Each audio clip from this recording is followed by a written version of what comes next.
అన్నా చెప్పండి, నిన్న ఏదైతే జగన్మోహన్ రెడ్డి గారు వంశీని జైల్లో పెట్టారు, మామూలు అన్యాయంగా జైల్లో పెట్టారని పరామర్శించడానికి వెళ్ళాడు. అక్కడికి వెళ్ళి ప్రెస్ ముందుకు వచ్చి మాట్లాడుతున్నాడు. అసలు పార్టీ ఆఫీస్ మీద మేము దాడి చేయలేదని చెప్తున్నాడు. నిజంగానే పార్టీ ఆఫీస్ మీద వాళ్ళ కార్యకర్తలు దాడి చేయలేదా? జగన్మోహన్ రెడ్డి అనే వ్యక్తి నరరూప రాక్షసునికి నిదర్శనం. అట్లాంటి రాక్షస జాతి, రాక్షస సంతకు తెలిసిన వాడికి రాక్షసులంతా కూడా మంచిగానే కనపడతారు.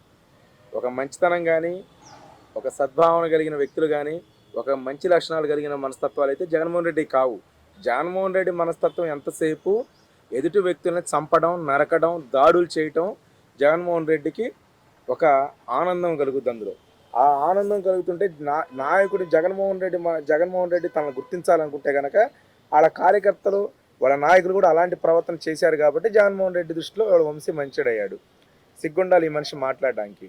గన్నవరంలో తెలుగుదేశం పార్టీ కార్యాలయం మీద జరిగినప్పుడు 2023లో జరిగినప్పుడు అక్కడ జరిగినటువంటి సంఘటనలో వీడియోలన్నీ స్పష్టంగా రిలీజ్ చేసి ఉన్నాయి. కార్యాలయం తగలబెడతాకి వెళ్ళినప్పుడు అక్కడ సీసీ కెమెరాలో రికార్డ్ అయిన విజువల్స్ క్లియర్గా మనుషులందరూ క్లియర్ కనపడుతున్నారు. పోలీసు వాళ్ళని బతిలాడటం, వాళ్ళు పోలీసు వాళ్ళని తోసుకుంటూ వెళ్ళటం, ఇవన్నీ ఆ సన్నాసులు ఎవరు, ఆ పేటీఎం కుక్కలు ఎవరు, ఆ కుక్కలు ఈ పెంపుడు కుక్కలు కాదా, ఈ వంశీ అనేది పెంపుడు కుక్కలే ఇదంతా కూడా.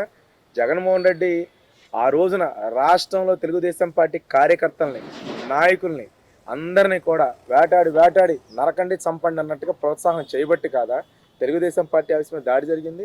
జగన్మోహన్ రెడ్డి స్వయంగా ప్రెస్ మీట్ పెట్టి చెప్పాడు కదా, తెలుగుదేశం పార్టీ ప్రధాన కార్యాలయం మీద దాడి జరిగినప్పుడు నా అభిమానులకు బీపీ పెరిగిందని. రాజకీయాల్లో అభిమానులకి బీపీలు పెరిగితే వాళ్ళు చేయాల్సింది ఎదుటి వ్యక్తి ఏదైనా ప్రతిపక్ష పార్టీ అడిగినటువంటి ప్రశ్నకు సమాధానం చెప్పాలి, లేదా నీ యొక్క అభివృద్ధి నువ్వు చేసింది ఏంటో చూపించాలి. అంతేగాని అధికారం ఉంది కదా అని చెప్పి కర్రలు, కత్తులు, రాడ్లు పట్టుకొని ఇళ్ల మీదకి వెళ్తారా? ఎలాంటి కోకళ్ళు ఉన్నాయి. కానీ ఇక్కడ స్వయంగా ఏదైతే వల్లభనేని వంశీ వెళ్ళి అక్కడ దాడిలో పాల్గొన్నాడని చెప్పి మనకి విజువల్స్లో కూడా కనపడుతుంది. కానీ ఎలా అబద్ధం చెప్పగలుగుతున్నాడు ఈయన? జగన్మోహన్ రెడ్డి బతికే ఒక మాయ. జగన్మోహన్ రెడ్డి బతుకుతుందే మాయలో. జగన్మోహన్ రెడ్డికి సాక్షి పేపర్కి, సాక్షి టీవీకి ఒక శాపం ఉంది.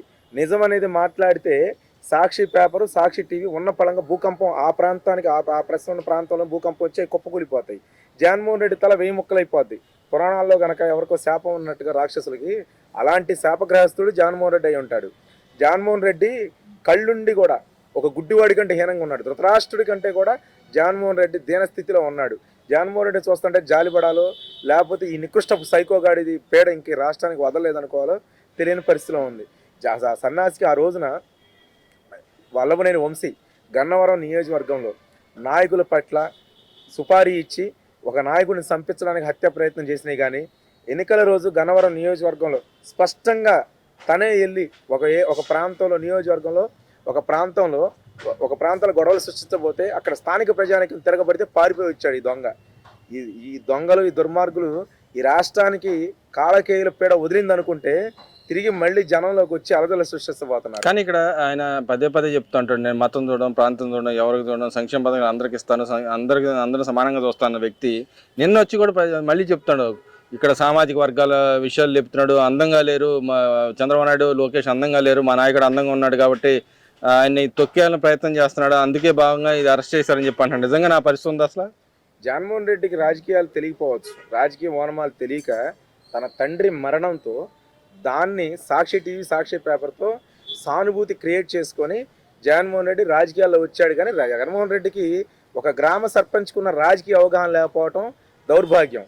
జగన్మోహన్ రెడ్డి తెలుసుకుంటే అసలు వల్లభనేని వంశీ అతను 2009లో సైకిల్ గుర్తుపైన విజయవాడ పార్లమెంట్ ఎంపీగా పోటీ చేశాడు. అలాగే 2014 సైకిల్ గుర్తుపైన గన్నవరం నియోజకవర్గ శాసనసభ్యుడిగా గెలిచాడు. అలాగే 2019 సైకిల్ గుర్తుపైనే గెలిచాడు. జగన్మోహన్ రెడ్డి వంశీకి బీఫామ్ ఇచ్చింది 2024లో. 24లో జగన్మోహన్ రెడ్డి ఇచ్చిన బీఫామ్తో ఓడిపోయాడు. జగన్మోహన్ రెడ్డి తెలుగుదేశం పార్టీ వంశీ అనే వ్యక్తిని ఎంపీగా పోటీ చేయించిన, ఎమ్మెల్యేగా అవకాశం ఇచ్చి రాజకీయాల్లో ప్రోత్సహించింది తెలుగుదేశం పార్టీ. తెలుగుదేశం పార్టీ ఇచ్చిన అవకాశాలతో తెలుగుదేశం పార్టీలో ఉన్నంత వరకు క్రమశిక్షణగా, పద్ధతిగా అంతవరకు మా నాయకత్వంలో, తెలుగుదేశం పార్టీ నాయకుడి చంద్రబాబు నాయుడు గారి నాయకత్వంలో క్రమశిక్షణగానే కలిగాడు. ఎప్పుడైతే తెలుగుదేశం పార్టీ నుంచి బయటికి వెళ్ళాడో ఒక నరరూప రాక్షస సంతన చేరాడు. కాబట్టి ఈ నరరూప రాక్షసులు వాళ్ళ యొక్క ఆ రాక్షస కాళకేయ సంతలు చెప్పి వాళ్ళ మనస్తత్వాలన్నీ చేరి వాళ్ళలో ఒకడిగా ఆ కాళకేయ సంతలోనే ఉన్నాడు. నిన్న ఒక వీడియో రిలీజ్ చేశారు, ఏదైతే స్వయంగా ఈయన తీసుకెళ్లే వీడియో, ఎవరైతే వల్లభనేని వంశీ ఎవరైతే విక్టిమ్ ఉన్నాడో అతను తీసుకెళ్ళిన స్వయంగా విజువల్స్ మనం చూసాం. కానీ ఇంకా ఇందుకు బుకాయిస్తున్నారు వీళ్ళు, అసలు పదే పదే చెబుతున్నారు అసలు మావాడు అసలు ఏం చేయలేదు, మావాడి మీద అన్యాయం అక్రమ కేసులు పెట్టారని చెప్తున్నారు. వాళ్ళ మిస్సెస్ ఏమన్నా అవును తప్పు జరిగింది ఇప్పటికైనా వదిలేండి అని వాళ్ళ మిస్సెస్ అడుగుతుంది. ఈ రెండింటిని ఎలా చూడొచ్చు అంటారు? వాళ్ళు చేసిన పాపాలంటే వాళ్ళ భార్యకి తెలుసు. వాళ్ళ భార్యకి స్పష్టంగా అసలు వంశీ అనేవాడు ఎలాంటి వ్యక్తిత్వం కలిగినాడు అనేది భార్యకి తెలుసు. కాబట్టి తన భార్య తన భర్త చేసిన తప్పుని, వంశీ చేసిన తప్పుని తన భార్య ఒప్పుకుంటుంది. జగన్మోహన్ రెడ్డి బతుక్కి తప్పును ఒప్పుకునే పరిస్థితి అయితే లేదు. ఎక్కడా కూడా తన మనస్సాక్షి కోసం కూడా ఏనాడు ఒప్పుకోలేడు. కాబట్టే తన తల్లిని ఒక ప్లేనరీ సమావేశం పెట్టి గౌరవ అధ్యక్షురాలుగా ఎన్నికల వరకు తన గెలుపు కోసం తన తల్లిని, చెల్లిని, బాబాయిని వాడుకున్నటువంటి వ్యక్తికి ఇలాంటివన్నీ పెద్ద లెక్క కాదు. తన బాబాయిని తనే చంపించి తన తమ్ముడితో హత్య చేయించి తన కుటుంబ సభ్యుల ప్రమేయంతో చేయించుకొని ఎదుటి వ్యక్తులపైనటువంటి నెట్టినటువంటి దుర్మార్గుడు జగన్మోహన్ రెడ్డి. జగన్మోహన్ రెడ్డికి కుటుంబంలోనే కనీసం పాపభీతి అనేది లేదు. ఇంకా బయట వ్యక్తుల్లో ఏముంటుంది?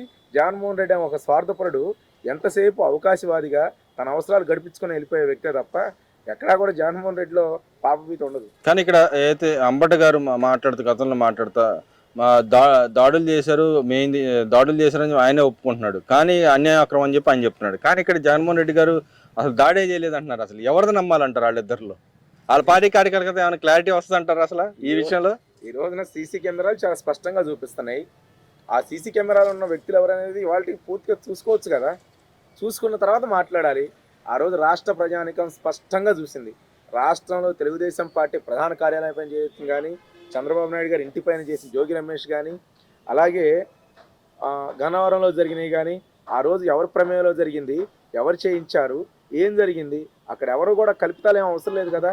ఇవాళ నాకు నచ్చిన మనిషి అని చెప్పి నేను బురదలాల్సిన అవసరం లేదు.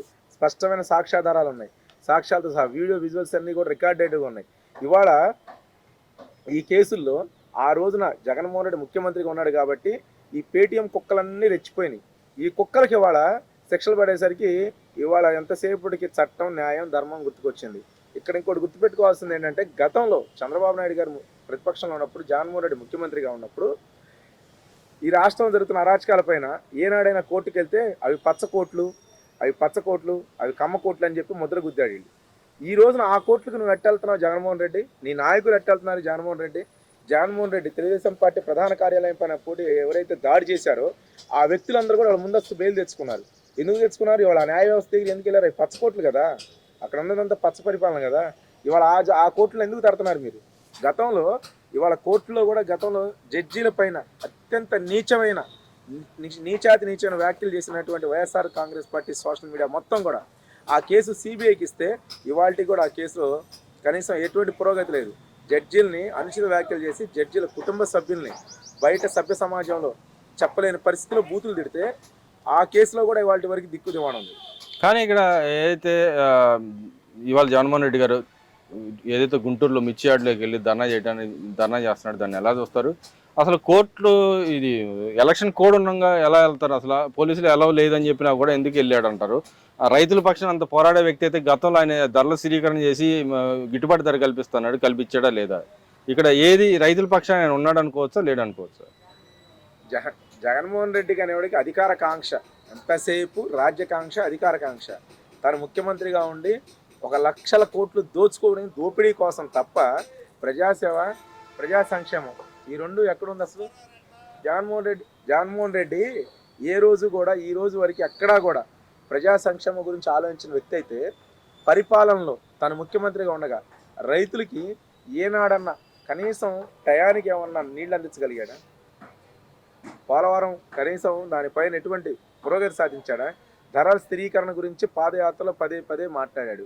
గతంలో ఇదే పత్తి కొనుగోళ్లు కావచ్చు, మిర్చి రైతులు కావచ్చు, ధాన్యం కొనుగోలు కావచ్చు. ఇవాళ ధాన్యం కొనుగోళ్ళు నాదెండ్ల మనోహర్ గారు చంద్రబాబు నాయుడు గారు ముఖ్యమంత్రిగా 48 గంటల్లో మేము డబ్బులు వేస్తున్నామని చెప్పి ఇటీవల కాలం ధాన్యం కొనుగోలు జరిగిన ప్రాంతం 48 గంటల్లో డబ్బులు వేశారు. అలాగే జగన్మోహన్ రెడ్డి బకాయి పెట్టిన 800 కోట్లు కూడా ఈ ప్రభుత్వం చంద్రబాబు నాయుడు గారు నాదెండ్ల మనోహర్ గారు మంత్రిగా ఉండి వెళ్ళివ్వడం జరిగింది. అసలు ఏ అర్హత ఏ రకంగా ఇవాళ మిర్చి యార్డ్ ఎలక్షన్ కోడ్ ఉంది. ఎలక్షన్ కోడ్లో ఇంత నికృష్టంగా దిగజారి ఎన్నికల నియమావళి తెలియకుండా ఒక రాజకీయ పార్టీ అధ్యక్షుడిగా ఉండి ఈ రాష్ట్రానికి ముఖ్యమంత్రి చేసిన వ్యక్తికి ఎన్నికల సంఘం నియమించే నియమావళి తెలియదంటే ఇలాంటి దుర్మార్గుల్ని ఈ వ్యవస్థలు ఇంకెంత చెడగొడతారు. వ్యవస్థలకు చీడ పురుగులు, వీళ్ళు చెద పురుగుల కంటే ప్రమాదకరం ఈ వ్యవస్థలో కూడా. కానీ ఇక్కడ అంబటి అంటున్నాడు, మేము అసలు ఎన్నికల్లో పోటీ చేయట్లేదు కాబట్టి మాకు అసలు అప్లికబుల్ కాదు అంటున్నాడు. అసలు అలా రూల్ ఏమన్నా వీళ్ళకి ఏమన్నా స్పెషల్గా ఏమైనా తయారయ్యి ఉందంటారా? వీళ్ళు స్పెషల్ రాజ్యాంగాన్ని రచించుకుంటారు. అంబటి రాంబాబు కానీ వీళ్ళ పార్టీ కానీ. అసలు మొన్నటి వరకు జరిగిన ఎన్నికల్లో ఈవీఎం మ్యానిపులేషన్ చెప్పారు. ఇవాళ బ్యాలెట్ ఎలక్షన్ జరుగుతుంది కదా, బ్యాలెట్ పేపర్ ఎలక్షన్ ఎందుకు బాయ్కాట్ చేసావు? బ్యాలెట్ ఎలక్షన్ ఎందుకు పారిపోయారు? ఇవాళ నిన్న మాట్లాడతా ఎక్కడో మున్సిపాలిటీల్లో అన్యాయం జరిగిపోతుంది, అక్రమాలు జరుగుతున్నాయి అన్నాడు జగన్మోహన్ రెడ్డి.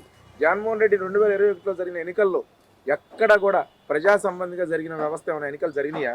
వాలంటీర్లతో బెదిరింపులు, పోలీసులను పెట్టి బెదిరింపులు, అధికారులను పెట్టి బెదిరింపులు, ఎంతమంది పైన దాడులు చేయించావు? ఇవాళ పొంగనూరులో రెడ్డి గారు ఆయన పొంగనూరులో ఒక పొంగనూరు ప్రాంతంలో ఒక ఎంపీటీసీగా ఒక అంజిరెడ్డి అనేటువంటి 70 ఏళ్ల వృద్ధుడు నామినేషన్ వేయడానికి వెళ్తే అతన్ని సర్వీబాధలు తీసుకొని కొట్టడానికి ప్రయత్నించారు నీ కార్యకర్తలందరూ కూడా. ఒక 70 ఏళ్ల వృద్ధుడిని చూసి, తెలుగుదేశం జెండా పట్టుకొని 70 ఏళ్ల వృద్ధుడు వస్తే ఆ వృద్ధుడిని చూసి ఉచ్చల పోసుకుంది నీ పార్టీ అధికారంలో ఉండి కూడా. నీలాంటి సన్యాసి ప్రజాబద్ధంగా ప్రజా ఎన్నికలు అనేది జరిపావా? స్థానిక సంస్థల ఎన్నికల్లో నువ్వేం చెప్పావు? 90% నీకు 90% నువ్వు జనాల మనసులు గెలిచావా? దాడులు చేసి, దుర్మార్గాలు చేసి, బెదిరింపులు చేసి గెలిచిన ఎన్నికలై ఇవాళ నీ మేయర్లు పారిపోతున్నారు, నీ కార్పొరేటర్లు పారిపోతున్నారు, మండలంలో ఉన్న ఎంపీపీలు, జెడ్పీటీసీలు, కౌన్సిలర్లు స్వచ్ఛందంగా ఈ రాష్ట్రానికి ఒక కాలకేయుడి నుంచి విముక్తి కలిగింది. ఈ రాష్ట్రంలో ప్రజాస్వామ్య పరిపాలన, స్వేచ్ఛా స్వాతంత్రాలతో నడుతున్నాయని చెప్పి నీ పార్టీని వదులుకొని పారిపోతున్నారు అంతసేపు అందరూ. ఇక్కడ కొడాలి నాని గారు నిన్న జగన్మోహన్ రెడ్డితో కలిసి వచ్చారు. ఇన్ని రోజులు వచ్చిన తర్వాత ఎందుకు రావట్లేదు జనాల్లోకి అని చెప్పంటే, నాకు ఇప్పుడు పనే ఉంది, నేను ఓడిపోయాను కాబట్టి నాకు పని లేదు అంటున్నాడు. ఉద్యోగం తీస్తారని చెప్పి అంటున్నాడు. దాన్ని ఎలా చూడొచ్చు? ఉద్యోగం పొడిచాడా? ఇందాక మీరు అడిగారు సామాజిక వర్గాల గురించి. ఇవాళ జగన్మోహన్ రెడ్డికి ఒక సామాజిక వర్గం మీద ప్రేమ వచ్చింది. మరి అదే కొడాలి నానికి 2 సంవత్సరాలు మినిస్టర్ ఎందుకు ఇచ్చాడు? ఉమ్మడి కృష్ణా గుంటూరు జిల్లాల్లో కమ్మ సామాజిక వర్గానికి ఇవాళ వచ్చిన ప్రేమ వచ్చిన కమ్మ సామాజిక వర్గానికి ఆ రోజు నువ్వు మంత్రి పదవి ఎందుకు తీసావు? ఉన్నదే ఒకటి, వాళ్ళకి నువ్వు ఇచ్చిందే ఒకటి, ఆ ఒకదాన్ని కూడా ఎందుకు తీసావు? ఇవాళ అందులో కొడాలి నాని. గతంలో చంద్రబాబు నాయుడు గారు కానీ గెలిచినా, లోకేష్ గెలిచినా, ఈ రాష్ట్రం చంద్రబాబు నాయుడు గారు మళ్ళీ ముఖ్యమంత్రి అయినా చంద్రబాబు గారు బూట్లు తుడుతానన్నాడు. ఈ కొడాలి నాని చంద్రబాబు నాయుడు గారు బూట్లు ఎప్పుడు తుడుస్తారా అని చెప్పి ఆంధ్రప్రదేశ్ ప్రజానికం, తెలుగుదేశం పార్టీ కార్యకర్తలు ఎదురు చూస్తున్నారు. ఏమన్నాడు? నన్ను ఓడించే మొగోడు లేడన్నాడు. కొడాలి నాని ఎన్నిసార్లు పోటీ చేసినా 2 సార్లు వైఎస్ఆర్ కాంగ్రెస్ పార్టీ తరఫున పోటీ చేశాడు కొడాలి నాని. 2004, 2009 కొడాలి నాని తెలుగుదేశం పార్టీ తరఫున ఎమ్మెల్యే. 2014, 2019 YCP MLA. 2014, 2019లో 2 సార్లు నువ్వు వచ్చిన మెజార్టీ ఇవాళ తెలుగుదేశం పార్టీ అక్కడ గెలిచినటువంటి వ్యక్తి ఎవరైతే ఉన్నారో వెనిగండ్ల రాముకి ఒక్కసారి 50,000 మెజార్టీ వచ్చింది. అంటే కొడాలి నాని ఎలాంటి తీర్పుని తీసుకున్నాడో నిజంగా కొడాలి నాని దగ్గర నీతి, నిజాయితీ, రోషం, పౌరుషం ఏమున్నా సరే చంద్రబాబు నాయుడు గారు బూట్లు తుడిచి నేను నిరూపించుకో. అదేవిధంగా ఆయన అరెస్ట్ చేస్తానంటే మా నాయకుడు వచ్చాడు, మాకు ఇంకా ధైర్యం చెప్పాడు, మేము ధైర్యంగా ఉన్నాం, పోరాడతాం అంటున్నాడు కదా, దాన్ని ఎలా చూస్తారు? ఏముంది పోరాడతా, ఎప్పుడు పోతాడో తెలియకున్నాడు. ముందు ప్రజా సమస్యల పోరాటం కాదు, ఆయన ఆరోగ్యమే పోరాటం చేసుకోమా. ఎప్పుడు పోతాడో తెలియని పరిస్థితి ఉన్నాడు. ఏ రోగంతో ఉన్నాడో తెలియట్లా. మనిషి పోయే రోజులు దగ్గర పడి ముందు జీవితంతో పోరాడుకోమని.